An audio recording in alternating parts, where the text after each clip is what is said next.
Hey, everybody, and welcome back to another episode of Real Estate Tip Tuesday. Welcome to the show, Ryan. Thanks, Katie. Welcome back, everyone.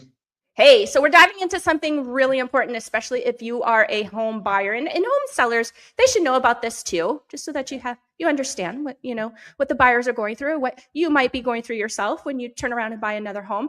And the topic is closing costs. So sometimes when I'm talking with a first-time home buyer, usually they'll say, "Oh, we knew about down payment, but what are closing costs? Like, I don't even know what that is. What does it cover? What does it cost?" So here we are to dive into that. Take it away, my friend.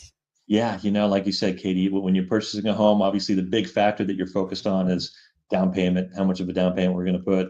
But gosh, that other big factor to consider really is how much closing costs will be for the purchase. Now, what is included in closing costs? I want to break that down first. It's lender fees, appraisal, there's verification fees like employment, taxes, and the credit report.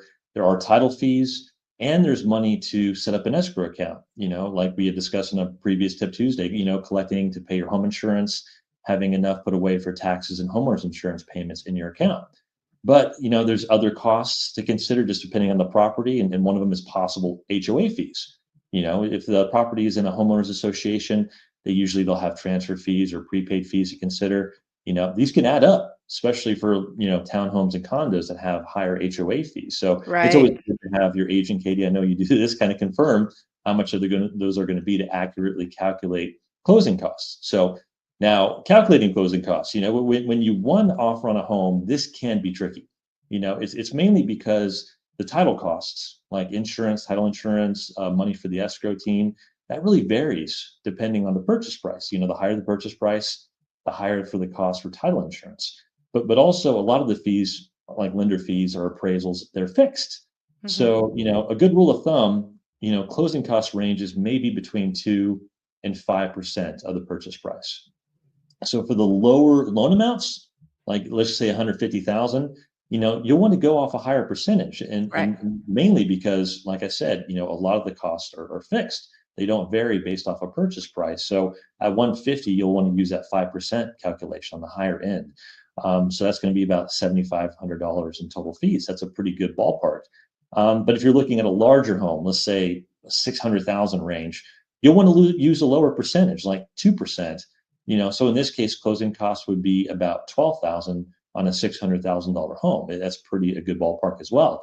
So you can see that there's a lot of variables for determining closing costs. So, usually the best option, after you kind of get a good ballpark using these figures to find the right amount is to talk to your mortgage lender. If you're pre-approved with a lender, you found a home you like, just sending them a copy of the listing and just asking for estimated closing costs is really going to be your best bet. Katie, I know we do this quite often. We're always going back and forth, like, how about for this house? How much are closing costs? So it's good to have that relationship with your realtor and your lender that you find a house, knowing upfront how much the closing costs are going to be, because you're either going to want to, make sure you're budgeted for that for your down payment, or you want to ask the seller to cover it, and that's what a lot of our buyers are doing right now in this market as well. So that's it in a nutshell for closing costs. Absolutely. And I'm glad that you mentioned that about seller paying for the buyer's closing costs, because it is, you just rattled off. It's a significant portion, right? So it's a good amount of money that the buyer needs to come to the table with. So outside of the seller contributing to buyer closing costs, which is something like you mentioned, we're seeing quite often in this market still. Are there any other ways that a buyer can get closing costs paid either in part or in whole on their behalf? Yeah, we get the question a lot, like, hey, can I just roll the closing costs into the purchase price? And the only way to really do that is to have the seller cover the closing costs. You can Right. maybe ask for a little bit of a higher price than what they're listing and say, hey, we'll take a little higher, but cover closing costs. That's the way to do it. But lenders won't really let you put closing costs into the mortgage and go over, the purchase price amount. Then you're kind of upside down right off the bat with a mortgage. So the only other way to do it if the seller isn't covering it is you can get a higher interest rate.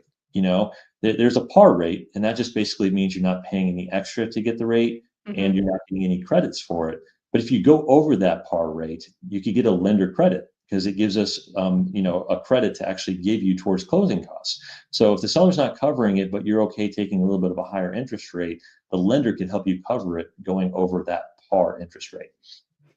Great information. Thank you. What about immediate family members? Can you get a contribution or help from a family member for closing costs? Yeah, absolutely. Yeah. Okay. Gifts are allowed for closing costs. So, if you do have a family member who wants to help out with it, or even if you're buying a home from a family member, that makes things a lot more easy because there's something called a gift of equity, and they Mm. allow you to use that to actually pay for closing costs. So, family could either gift it to you, or if you're buying from a family, there's a lot more options to cover those as well.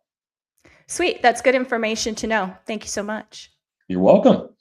All right, guys, if you want to check out any of our previous episodes, hop on over to our YouTube channel. It is at Team EvoAZ. That is our handle. And do Ryan and I a favor, especially on YouTube, but also on other platforms, depending on where you are listening or watching this right now. Reach up and click that subscribe button or the follow button, whatever it gives to you, so that way you don't miss any episodes. And that just sends a signal over to Ryan and I, letting us know that we're doing the right thing here. We are offering value and we should keep on doing it. So please send us that signal, guys. That is a really quick and easy way to do it. If you prefer to listen podcast style on your favorite podcast platform, do a quick search for Arizona Real Estate Radio. There you will find us, and we'll see you next time. Thank you so much, Ryan.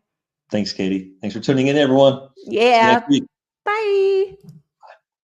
Looking for the right home loan can be overwhelming, but it doesn't have to be. Hi, I'm Ryan Gilliam, an Arizona native with 20 years of experience helping families find the best mortgage solution for their needs. Whether you're a first-time home buyer or refinancing, I make the process simple, stress-free, and tailored just for you. I help you access better rates, offer guidance tailored to your goals, and make the mortgage approval process easier every step of the way. Your best mortgage starts with the right partner. Let's make your home goals happen. Reach out today.